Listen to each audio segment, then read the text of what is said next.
Hello and welcome back to my Pillars of Eternity Lorethrough. We are currently in the Stalwart village in the White March region, and this is session 2 of the White March DLC for the first Pillars of Eternity game. We visited Stalwart in the last section, got attacked by some ogres. Well, we actually came to the village while it was being attacked by some ogres. And then we just kind of got a bunch of quests here. Everywhere we walked, it seemed like somebody wanted us to do something for them. So we have all of these things that we have to do, which I'm sure we will get to. Mostly tasks, it looks like. Oh, no, just a couple tasks. But yeah, let's keep exploring. We are currently in the Grave's Rest, which is the name of the inn in Stalwart. Of course. Speed up.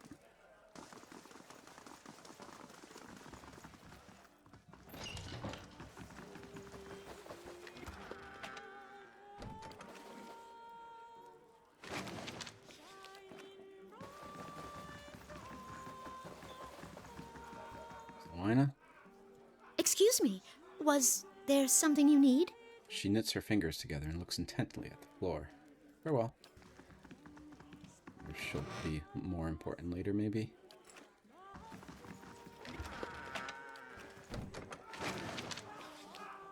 Nature's Embrace.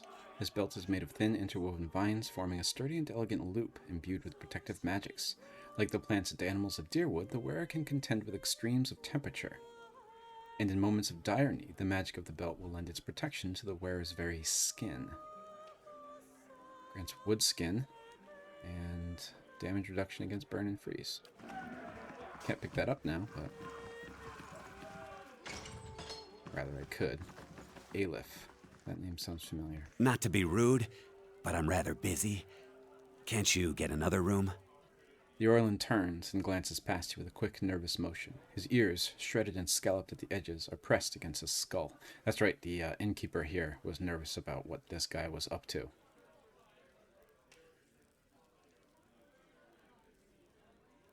It did seem like he dislikes Orlans, so I'm going to say Hefric sent me to check on you. He dislikes Orlans, so of course he thinks you're up to something. He... what? Oh no. No. He runs his claws through his hair and tugs at his long, ragged ears.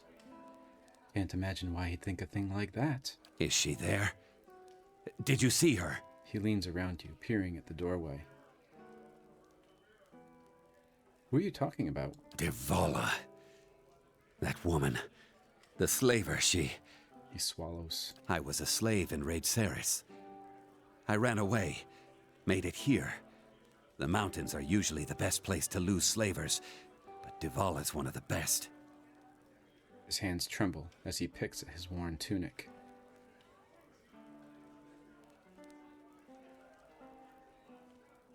Perhaps we should tell someone? Stalwart wouldn't stand for this. Slavery may be illegal here, but I wouldn't be the first runaway to get nabbed in a town like this, while some local trapper gets a nice payday. So, slavery is illegal, but it seems like a lot of people just kind of know it exists and help it out because they know they can get money from turning in runaway enslaved people, that kind of thing. Besides, you spoke with Havric. I've kept him myself and paid on time, and he assumes the worst. I just want to get out of here. I've scraped together enough money to reach New Haelmar. New Haemar, says Aloth. That's hardly an improv... He stops himself, eyes wide.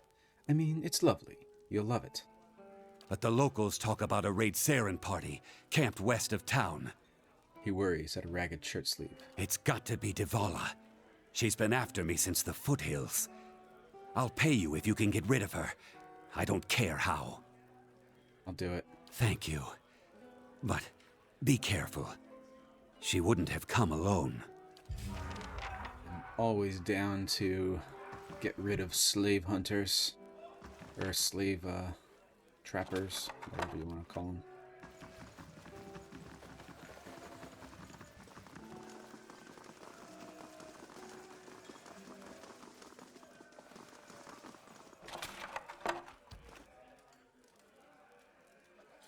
Here's Katie. This is the woman that we saved from the burning house. Oh, it's you.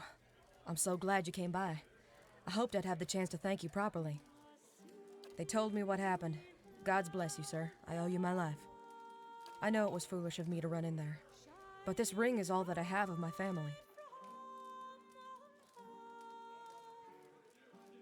What's so special about the ring, anyway? Sentiment, mostly. When he first settled here, my grandfather had a ring fashioned from the first batch of ore he excavated. It was supposed to commemorate his fresh start. He passed it on to his daughter, and my mother gave it to me in turn. How are you holding up? Oh, I'm managing. Fenway's letting me stay with her until I'm back on my feet. Everyone's been lovely, really. It was hard seeing what's left of the house. But Raywald says he's going to see a hut raised for me soon as they get the logs. Very well, I can ask her about Fenland liquor. I don't think I want to supply the drunk with liquor outside, though.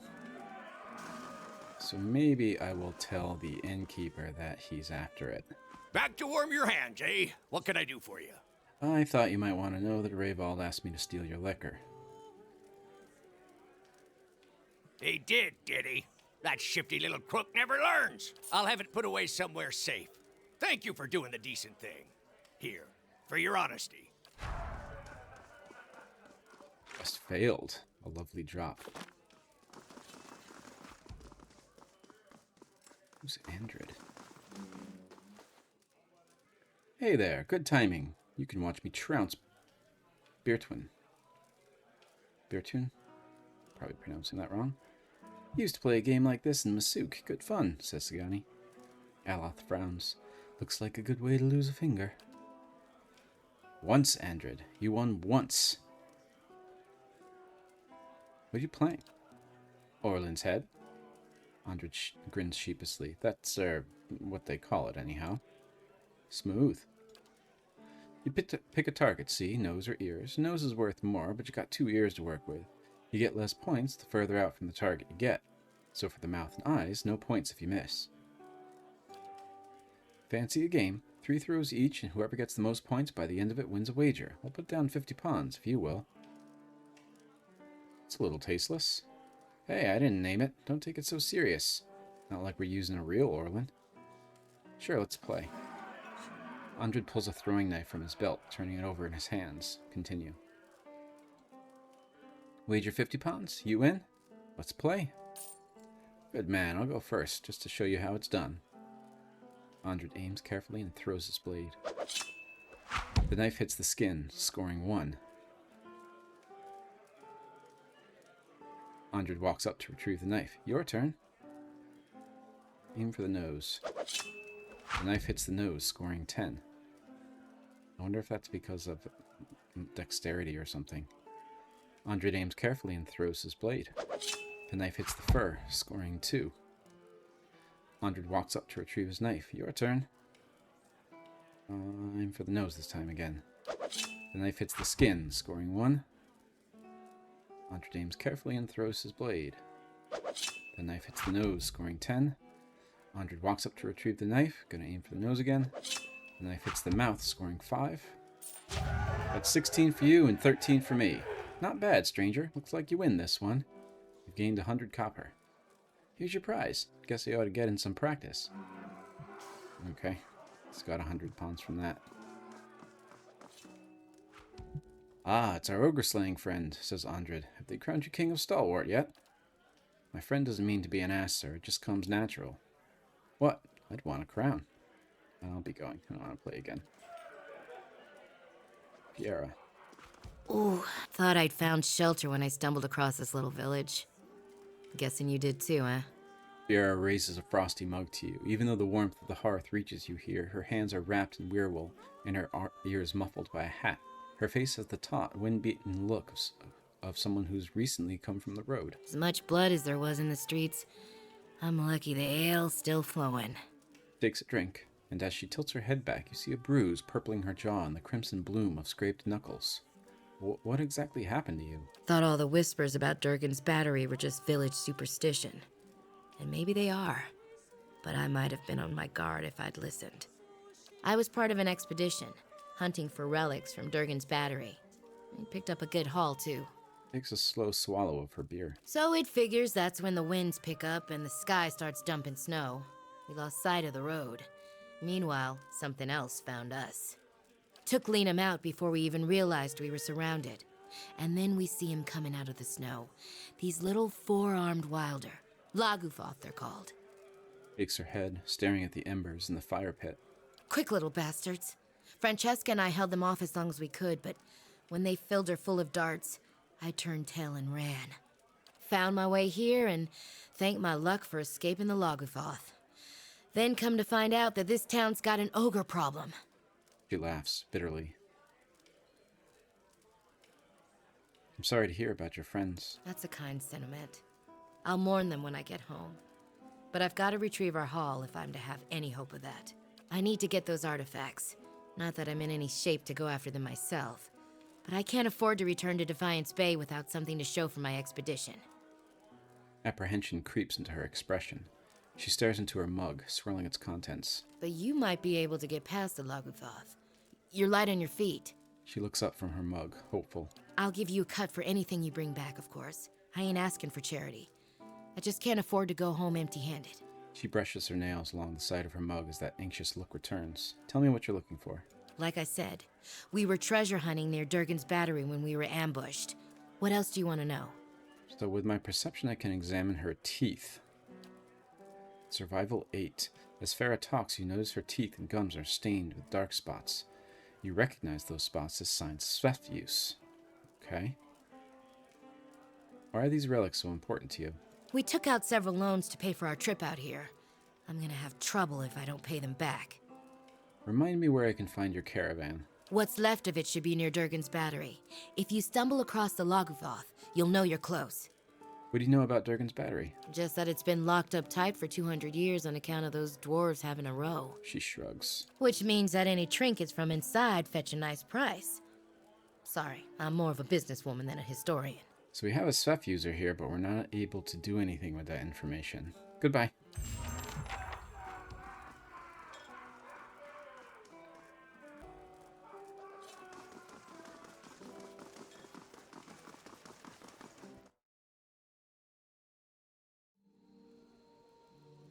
That's the only building we've been in so far.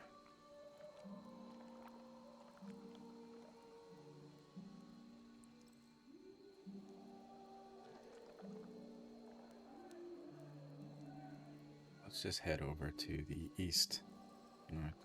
To the west, I'm sorry, to Renengild's house and Tennis house. Been looking everywhere for you. Another quest, jeez. If you weren't gonna fetch the liquor for me, you didn't have to tell Havric about it. Now he's banned me from the inn altogether.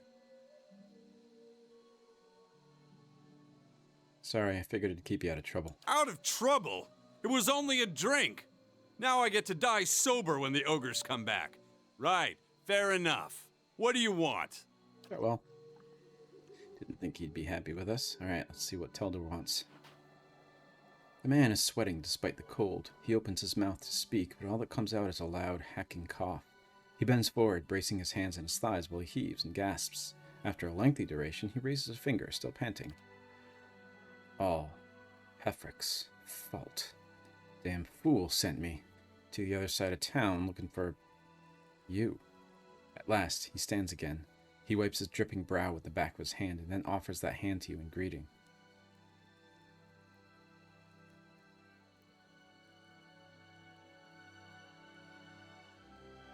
You know, I think I'm coming down with something. I'm probably contagious. He withdraws his hand and coughs again, his cheeks brightening once more.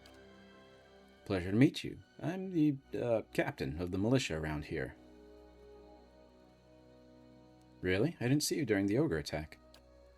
See, I was guarding the Grave's Rest. Someone had to make sure those ogres didn't burn it down like they did to Katie's house. Damn shame, that. He frowns and shakes his head solemnly. I wanted to catch you before you went running off into the wilds. See, there's a few dangerous folk you might be on the lookout for. Plus, if you're heading out to Longwatch Falls, I thought you might could pick up a thermal pearl for me. He looks away and twists the toe of his boot into the snow. You want me to find a thermal pearl for you? That's the thing. I already found it. I just need someone else to go out and get it. Saw it in the hot springs up near Longwatch Falls. Would have grabbed it myself, but that's when I looked around and saw the Lagufoth. Must have been 50 of them. He spread his arms wide. I would have fought, but I started to wonder what the rest of Stalwart would do without me, so I ran, for the sake of the village, of course. What is a thermal pearl, anyway?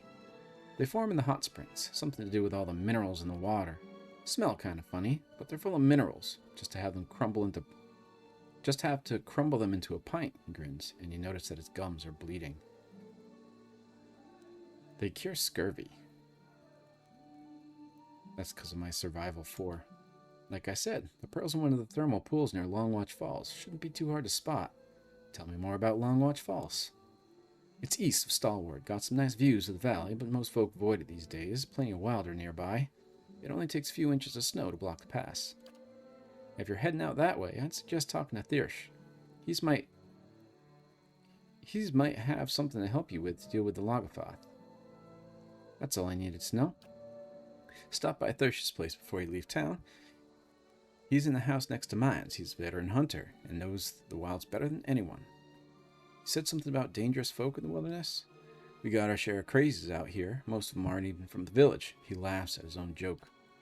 The latest groups I heard about were the Gleaming Society and the Sisterhood of the Slaked Skull.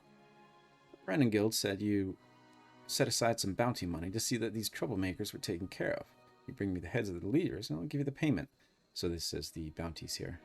I want to know about the Gleaming Society. Crazy pack of radicals that wants to topple government and kill the wealthy. Makes the War of Defiance look like a food fight.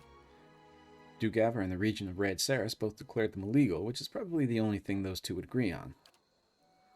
Or would have, before all the murder and mayhem in Defiance Bay. He frowns, scratching the back of his neck. Anyway, check Longwatch Falls to the east, that's where they were last seen. Who leads the Sisterhood of the Slaked Skull? That'd be Metzla. All the members of the Sisterhood worship Bareth, by sending as many folk back to the wheel as they can. He shivers. They've been poking about Durgan's battery, and well knows why, but you can understand why no one around here was pleased to hear about it. Passed through the town recently. Didn't stay long, but they stopped at the Temple of Andra. You might see if Lofty knows something. If you come across them, be careful. They're unpredictable. Let's talk about something else. Farewell. Alright, so we got some bounties.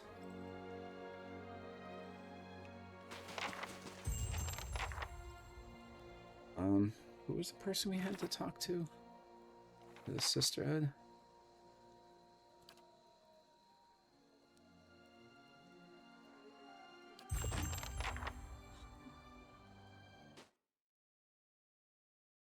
They've destroyed the stockade, Mother. It's... This is Uldric. Enough. They're gone. She holds up a hand, which is missing the final joint of the ring finger, but it's her voice, sharp and steely, that silences the young man. As he glowers at his toes, she turns to you, with dark circles under her eyes and a smile pulled taut across her thin lips. Ah, the champion of Defiance Bay. Must have been a long journey. She actually has a portrait. Well, I'm sure you wagered on a more civilized welcome. Still, we're much obliged for your capable intervention. She shoots the young man a brief but stern glare. Uldric pulls a knife from his belt and an apple from his pocket and sets to work.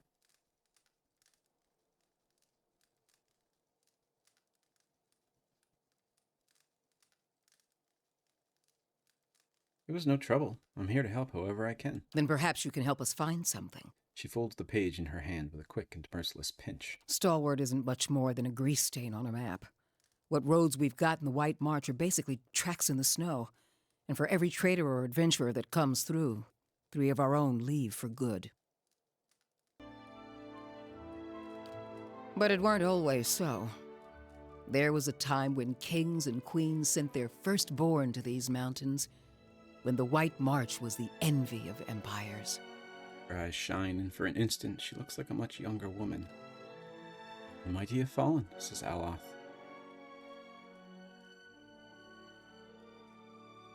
What an era that must have been for the White March. The Pargrin dwarves transformed the White March once. We could bring some of that greatness back to Stalwart. But we need the White Forge. She raises the map and taps a spot in the middle of white and gray expanse. With my lore, I say I know of it. Then you'll know that no one's felt as much as a summery breeze from the White Forge for over 200 years. I'm hoping you can do something about that. She ignores the young man, who shakes his head at the crackling logs. How so? We've been trying to breach Durgan's battery for over a year now. Problem is, the other expeditions can't so much as dent the front door. She rubs her fatigue-shadowed eyes. Tell me about these other expeditions. A dozen different groups have come through at our request, and several more besides. Been hoping that one of them could clear the way through Durgan's battery. But young or old, green or seasoned, it don't seem to matter. They cast their spells, chisel at the door, and search the grounds until they've worn new treads into the old stone. The lucky ones eventually go home. Plenty more find themselves on the wrong side of a blizzard, or an ogre raiding party. So it seems like they've been trying to start up this White Forge again, which is where they made Durgan Steel, but they have failed so far, and that's why we're here. Why the sudden interest in the White Forge? We're an old mining town. Or we were until the Adirans pulled out and left us with a half-dug mine shaft and something resembling an inn. She thumps the sturdy wooden wall with her fist. Since then, it's been a steady decline. You've seen the roads. Isn't much we can produce that the Valians can't ship cheaper. But the White Forge, well, if we could fire it up again and start producing Durgan steel, or something close to it, wouldn't matter if we're in the White March or the Living Lands, business would come. She folds her arms and gives you a stiff nod. So it seems like with the White Forge, they'll be able to bring Stalwart to what it once was, and that's what she wants to do here.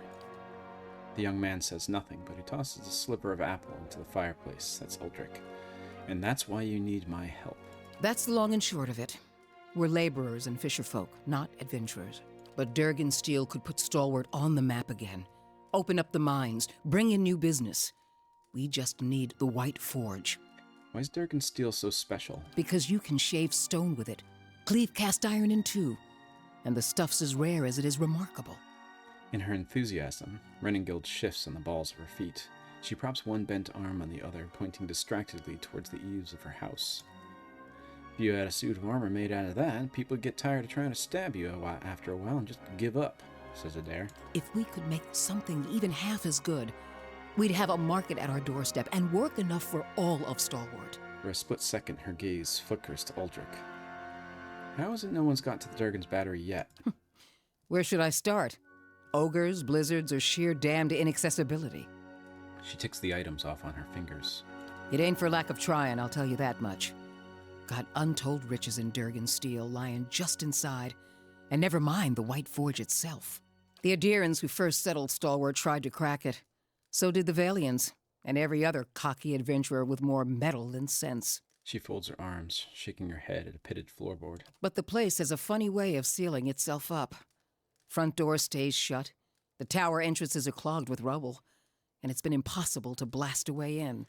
Renengild trails off, and for a moment the room is silent but for the popping and cracking of the fire. I wonder why she thinks we're going to be able to get in then.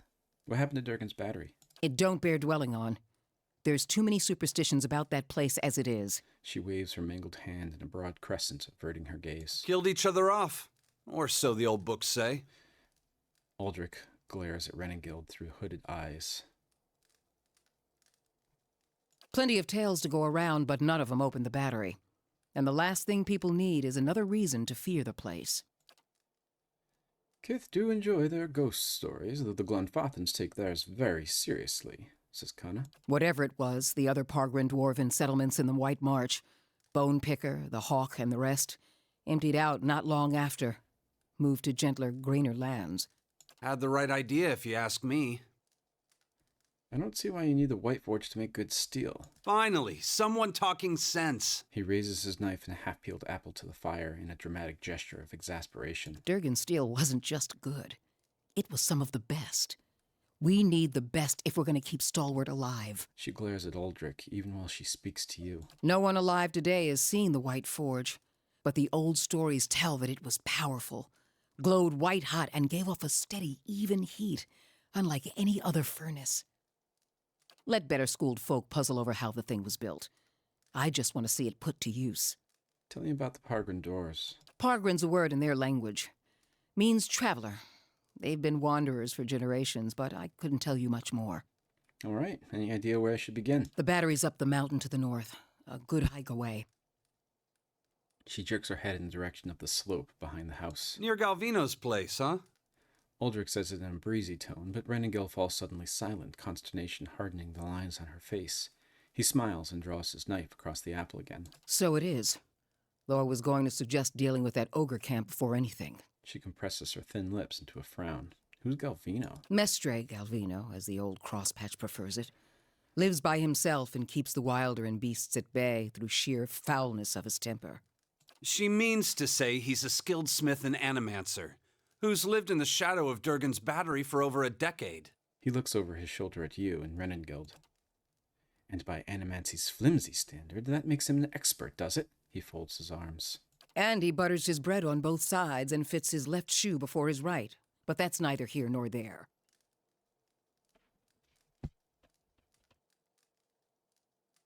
Going to say, use my perception to say, you seem flustered all of a sudden. Did he do something to anger you?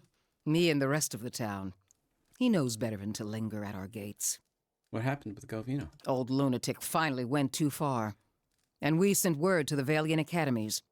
I don't like speaking on it, but if you want to get his guff, just remind him that we gave him the boot. So, is he someone that used to live here but got exiled for some reason? I see. Ain't nobody here fond of the man, but he's a clever hand and a quick study. It's a fool who thinks he stayed so close to the battery without figuring something about it. Ah, so he might have an inside hint on how to get in. You said as much to the last party, and we haven't seen hide nor hair of him since. Maybe they didn't run afoul of Baragon's ogres after all. She raises a gray eyebrow at him. Uldrich shrugs and turns back to the fire. Just watch your step. Galvino's place is a ways east of the battery, and folk who pass it bring unsettling tales. Tell me about the ogre camp. Belongs to Flames That Whisper, Matron Baragon's clan. Hunters tell me they've been active of late. Hunting elk and otherwise minding their own damn business. He pops an apple wedge into his mouth and chews it aggressively. So Uldrich is angry that people are going after the ogres? Minding their own business. Never mind the latest expedition's disappearance, or the broken stockade. She pinches the bridge of her nose, squinting. I'm saying we shouldn't agitate him further. He makes to toss another slice of peel into the fire, but he fumbles and drops his knife. He bends to pick it up, cursing.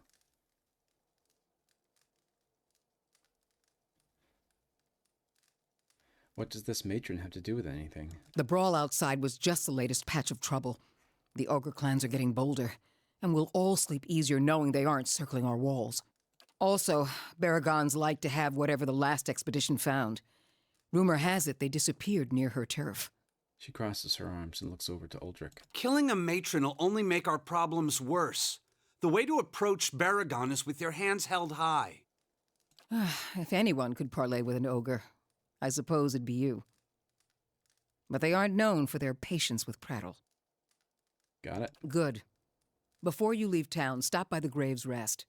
Most visitors to Stalwart spend some time there, so Hafric and his patrons may be able to give you the lay of the land. Don't know anything about you, but I'm parched all of a sudden. Actually, I want to ask you about something. What's on your mind? What can you tell me about Fiera's expedition? Who? Sorry, I don't recall the name. Her brow furrows. Last expedition I met disappeared weeks ago. Didn't give any names, but they definitely haven't come back this way. I believe Fiera is the woman in the bar, the Svef user in the bar that said that there was an expedition and all of them were killed. So she is untrustworthy, it seems, this Fiera person. Don't mean this Fiera weren't part of an expedition, though. We get groups passing by sometimes looking to try their luck. What's on your mind? I have questions about Durgan's battery and the White Forge. The Pargrin dwarves guarded it like a mother bear. I want to ask you It's a about wonder something we know else. as much as we do. Sorry. I want to ask you about something else. What's on your mind? I want to know more about Stalwart. Adir founded us back in their colonial days to supply ore to the Empire. Saw a fair bit of traffic from both sides of the White March then. She rubs the nub of her shortened ring finger. But after the Deerwood claimed independence, Defiance Bay found cheaper places to get ore. Didn't have much reason to maintain our supply routes. Isn't Stalwart part of the Deerwood? Officially. Though with the state the roads are in, you wouldn't guess it. Tell me some of the more important places around town. Here in the center? Let's see. The Grave's Rest is next door. Hafric can set you up with a room and a hot meal there. The fishery's just on the edge of the lake, and the Temple of Andra is next to it. No one keeps a secret like Lavda. Or so I'm told. So Lambda, is that somebody that's at the Temple of Andra? Maybe that's where we have to go to find out where that bounty person is. A few folk live in this part of town, too. Seemed a lot safer before the ogres broke through the western gate. Thiersch lives next to the old mine shaft, and Tana, the old mine overseer, is next door to me. She jerks her thumb toward the wall. What do you do here? I'm the mayor, or so I'm reminded every time there's a game shortage, ogre attack, or a neighborly dispute. In other words, it seems like she's the mayor only when things are bad and she gets blamed, not for anything good that happens. I'm a builder by trade, though.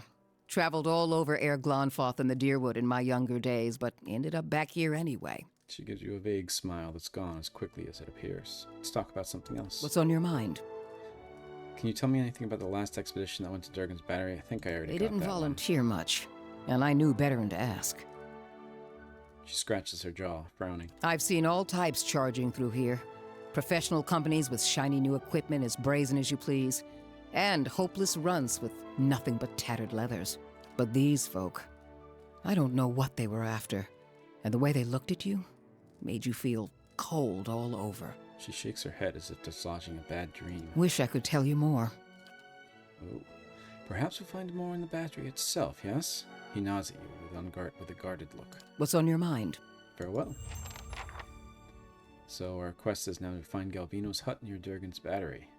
The new quest is the Recluse of the White March, find Baragon in the Ice Caves. I'm gonna guess these are the main quests here.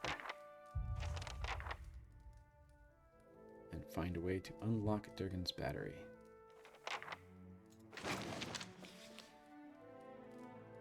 Daily Affirmations of Focus and Efficiency is an Abidan book, and Selected Correspondence of Giftbringer Aiden is an Andra book. I think we've read both of them. I can do that. That's settled. Exceptional pistol and just some money.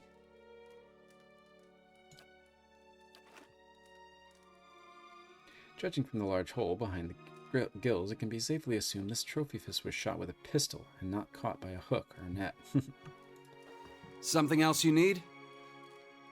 This is Aldrich. Do you know anything about Durgan's Battery? It's a fool's hope. A fantasy that's kept these parts inhabited longer than they should be. He glances around the old house and its worn They furnishings. say the Pargrunan dwarves developed Durgan's steel, became powerful, rich, and then one day, they locked their doors and died. He shrugs, turning his palms toward you. Nothing like a mystery to stir folk up. Most of Stalwart is convinced that some Pargrin secret'll save us all. But that don't stop them from whispering a prayer when they pass the old fortress. A sour smirk crosses his lips. Earlier, you said I should make peace with Matron Baragon. About the only thing folk here haven't tried. Killing one more matron won't change things for long.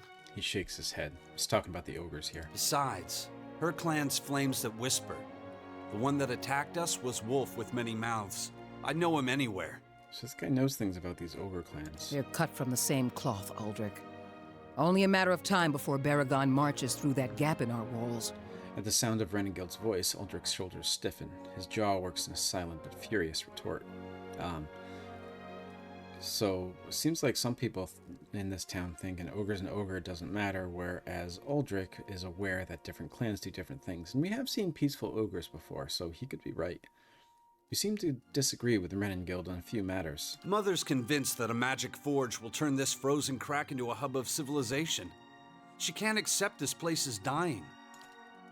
This is your home. You can't just give up on it, says Sagani. Give up on what? There's nothing here. He scrapes the soles of his boot on the straight but weathered floorboards. What do you do here? I'm a carpenter. Mother's a builder. So it felt like a good fit at the time. He presses his lips in a wry frown. Not that we've got a lot of new folk to build houses and furnishings for. These days, I spend most of my time fixing up the stockade. Farewell. Okay.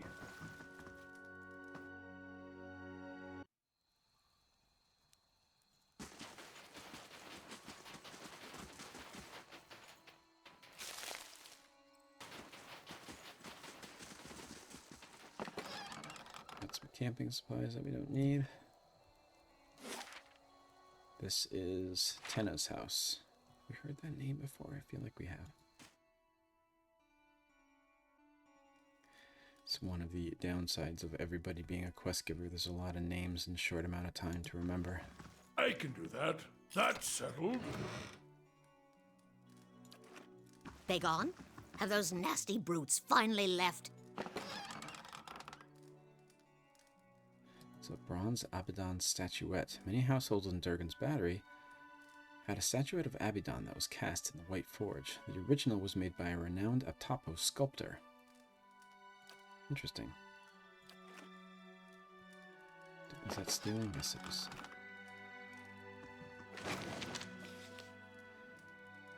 Thought it was a bookshelf, but it's just a regular shelf.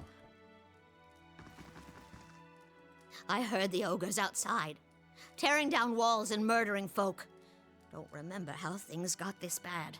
The elderly woman kneads her hands. Her knuckles are swollen knobs, and her palms are ridged with calluses that scrape and rasp as she rubs them together. But you're the new adventurer. Renengild's latest volunteer. She squints at you, leaning precariously forward on her wobbling legs. A real spitfire, she told me. Bet you'd whip those layabouts at the mine into shape. I'd like to ask you about something. Did you say something, dear? Tell me about yourself. Me? I was the overseer at the mine, back when it was running. Got shut down decades ago when we couldn't sell or ship the stuff. But I still remember plenty about the mining business. And I got as many folk as I can digging out the entrance. She taps her head, a spotted dome under a thinning hatch of hair. Been praying to the salty wench that I don't forget too much afore they finish the job. Salty wench is Andra. That's all. Got to speak up? My hearing ain't what it was. Leave. Okay, not much there. Alright, so first let's see if Heprick has anything else to say since we talked... Oh, we haven't been to Thirsch's house yet either. Since we talked to Renengild the mayor, and she told us to come here, maybe he has something else to say.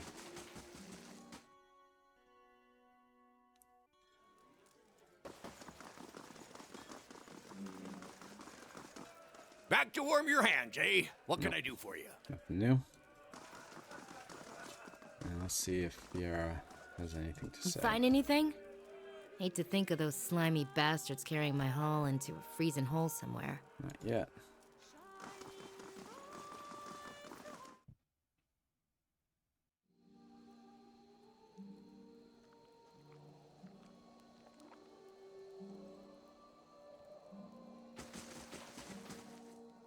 Can't open my map for some reason.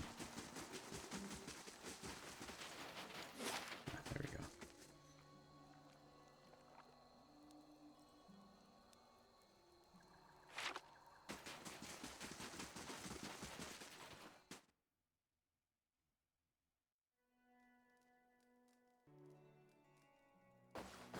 It must be soon.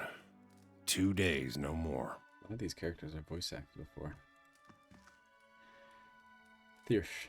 This dwarf is busy staring into the fire, slowly puffing away in his pipe. As you greet him, he's visibly startled and his pipe clatters to the floor. I'm sorry. Didn't hear you come in. My ears aren't what they used to be. He stoops, wincing, to retrieve his pipe. When he rises again, he has a hand against his side. So he's apologizing to us for barging into his home and not hearing us. And asking, who are you? I'm Thirsch. I've lived here long enough that Kith have started calling me the Old Hunter. And that's about all I can say for myself. You hurt? Wasn't the ogres, I can tell you that. Put a few arrows in one of those and they generally have the good sense to back off. But I've been hunting this wolf for near a year now. A man-eater. Cunning, nasty thing. Every time I get close, it just slips away. The beast has already claimed many lives.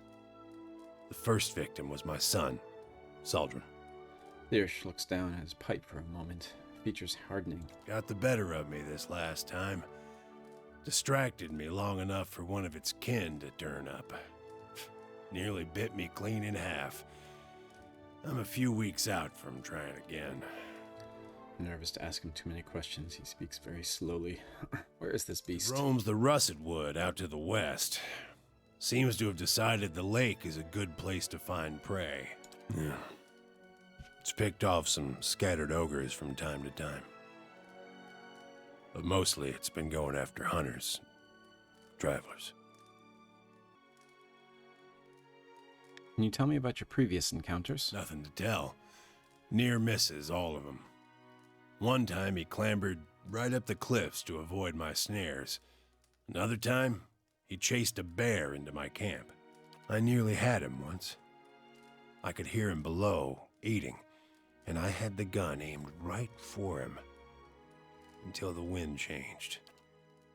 That's shit luck, says Sagani. He charged headlong into the tree to get at me. Nearly knocked me off my perch. And when I righted myself, he was gone. I'm a hunter myself. I can track this wolf for you. It needs doing. But I warn you, this beast is not to be trifled with. It must make its lair somewhere to the west. If you mean to go there, keep your wits about you. Watch yourself on the mountain. In these lean times, everything looks like prey to something. I have some questions. Coming to your elders for advice, is it? What can I do for you? Teller said I should talk to you before I head to Longwatch Falls. And good thing you did. Hot springs north of the road are crawling with Lagafoth. I'm surprised Teldor found himself out there. Good thing to know about the Lagafoth is they're fast, tolerant to cold too, so try out another angle of attack. Something seems to occur to him. He pats his pockets, clenching his pipe between his teeth. These'll come in handy. Use them if you get into trouble. He hands you a few sealed bottles. The old hunter looks you up and down, puffing on his pipe. Got 2 potions of mirrored image. But if I'm being honest, you might not even need them. You handled those ogres well enough, and you look like you could hold your own against these Lagafoth too. He taps his pipe, ash into the fire pit. What can you tell me about Stalwart? Well, I can tell you it won't be here much longer if things go on as they are. With the mines closed, we've lost what put us on the map in the first place. We're losing people every month. Too many mouths to feed and not enough to support them. Even the game's dwindling. I've been lucky. I've hides and horns enough to keep the traders happy, but now the ogres are picking the rest of us off. What can you tell me about the ogres? Only that they've been coming down in force again and again, trying to drive us out or kill us outright. The moment we started looking into Durgan's battery, it was like we'd kicked a hornet's nest. You made a good showing against that last group, by the way. I think you've given them reason to think twice about coming back.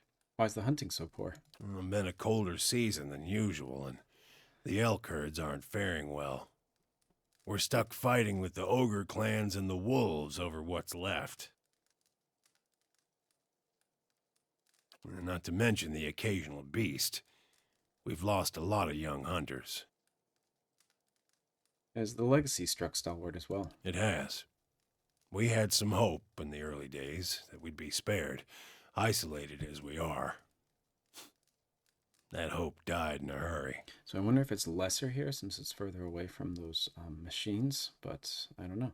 Not everyone's been so unlucky, of course. You'll see a few pampered sprats around. Yep. Treating them like precious stones won't see them grow up any faster, if at all. The sudden sorrow of his features belies his soft laughter. He must have some interesting hunting stories. I love swapping tales. Anyone have a pipe? Says Sagani. Long hours checking snares and waiting out elk, mostly. Used to hunt some of the big ones. Bear, stelgare. But up here, it comes down to necessity. Which means keeping Stalwart fed, or else keeping it safe. Thing is, the last hunt didn't go so well, as you can see. That's all the questions I had. Very well. Alright, so now we have to hunt down this wolf. A simple test. That's settled. Addendum added the thermal pearl. Oh, okay.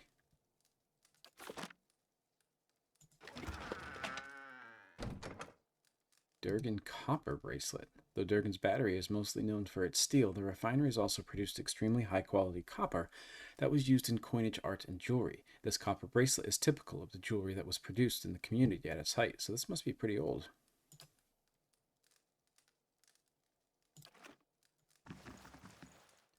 These necklaces have been made from the teeth and claws of various predators, wolves, bears, and lions. The shaft of each spear is splintered and broken, each of them held together only by tightly bound leather straps. Alright, let's go see if we can find this lobbed person.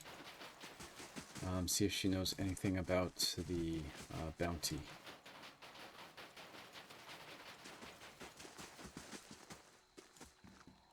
The door appears to be barred from the inside. It does not budge. Okay. Meneha. Huh. Say, I don't suppose you've seen any mysterious old buildings in the mountains lately, have you? The Almauer wears an assortment of bangles, bands, cuffs, and chains as thick as armor. She watches you with raised eyebrow and eyes gleaming with mirth. You mean Durgan's Battery? No, but I've heard that name a lot around here. I'm looking for the Abbey of the Fallen Moon. It's an obscure temple dedicated to Andra. Why are you looking for the Abbey? I'm a gift bearer. My job is to gather tokens of things people want forgotten and surrender them to the Lady of Lament. Best place to do that is the Abbey of the Fallen Moon. Gift bearers usually dispose of tokens in the sea. Why are you going to the Abbey? Well, you throw some things into the sea and maybe they wash up on shore one day. But you want something really good and forgotten, you take it to the Abbey. She nods. Adair stares at Durrance with a half-crazed look in his eyes, scratching his beard in contemplation. His smile broadens as he thinks. What kinds of tokens do you take? Anything that represents a moment or a memory someone wishes to leave behind. Well, love notes, awkward family heirlooms, bad poetry, the kinds of things you want to forget. So what are you taking to the Abbey now? The Abbey's all about forgetting. Wouldn't be much forgetting if I told you about it, would there? I see. I might be here a while. Half the villagers have never heard of the Abbey, and the ones that have, no one knows where it is. So I'm trying to think of this as an extended holiday in a remote mining village that smells like fish. I've got business in the region. We could travel together. You won't regret it. I've got a lovely singing voice. I like her already. Aw. So let's see, we have 5 people. I think there's another one. It'd be nice if we could just replace my 5 companions now with the 5 that we haven't spent time with. Maybe I'll do that off camera. I won't subject you to looking at companions and everything. Okay. So, still no Labda.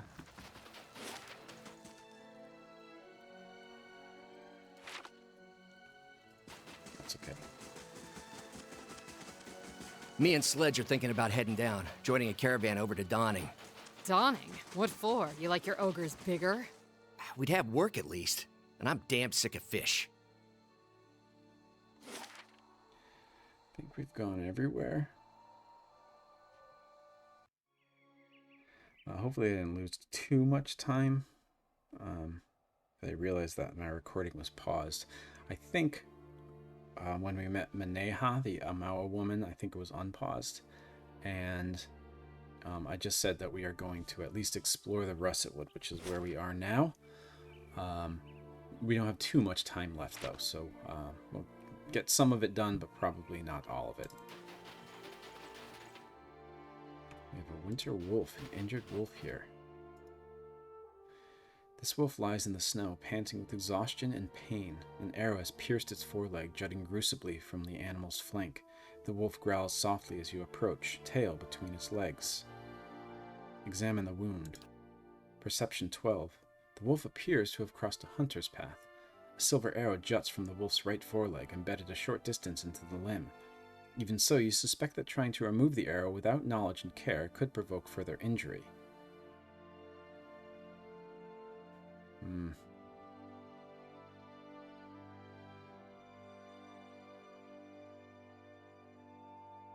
Let's see what happens if I remove the arrow.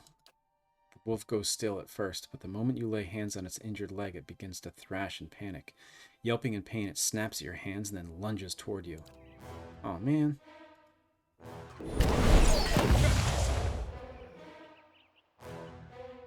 Didn't want to kill it. Silver arrow. This tarnished silver arrow has survived its stay in a wolf's flank largely unscathed, though the carefully etched fletching has been gnawed on. Holding the arrow makes the hairs raise on your back of your hand.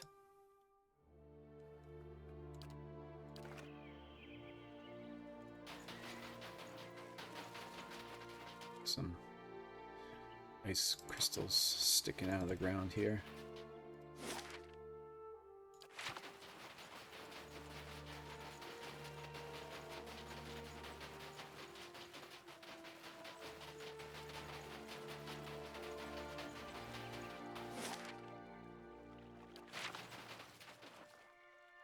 Frozen pond here.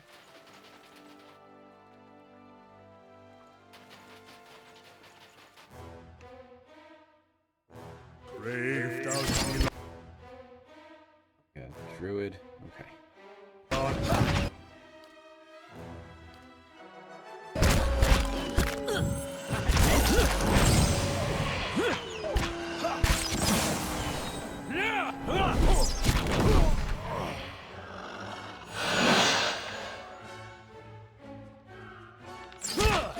Oh, oops.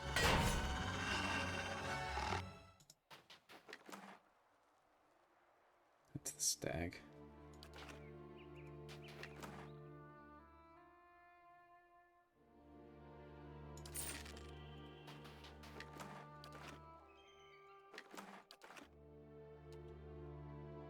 Of course.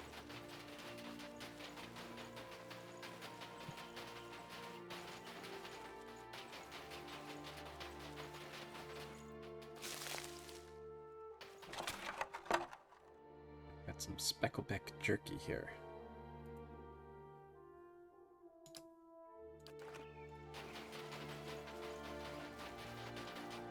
Looks like some kind of a campground or something.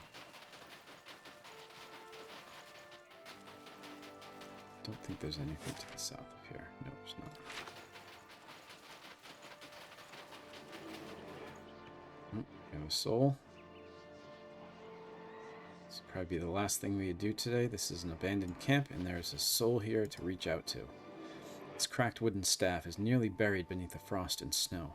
To your senses, the gathered essence shines like a beacon. Examine the area. The camp is long abandoned. It remains is buried beneath a layer of ice and snow. The staff seems to be the sole item of note. Touch the broken staff. You reach out with your watcher's senses and feel this drifting soul surge forward as if eager to be heard. A feeling of fear and urgency ripples through you. Here, across the distance spanned by time and identity, you know only that you are out of time.